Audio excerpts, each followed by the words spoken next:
Rada by som s tebou zdieľala môj zážitok na sebespoznávanie skrze kone u Martinky a Dunaja. Na stretnutie som išla bez očakávaní. Tešila som sa na kone, pretože milujem zvieratá a už samotné bytie v ich prítomnosti ma robí šťastnou a naplňa. Ani sa nedá slovami opísať to, keď človek skrze kone nazrie do svojej duše. Pre mňa to bolo veľmi silné, krásne a hlboké, keď Dunaj a potom neskôr aj iný kon Tuvio podišli ku mne, sklonili hlavu k mojej hrudi a my sme tam stáli snáď celú večnosť v objatí. A ja som ucítila ten potenciál, ktorý je vo mne a ktorý je aj v tebe.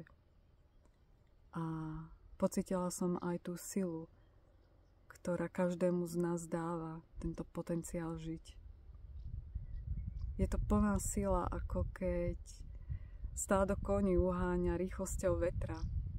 Zároveň je jemná, nežná a láskavá.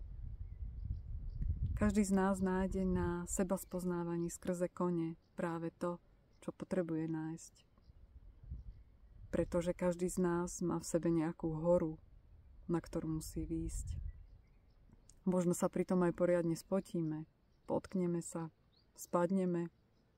Môže to aj veľmi bolieť.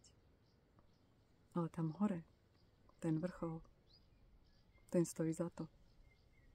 Tak smelo do toho.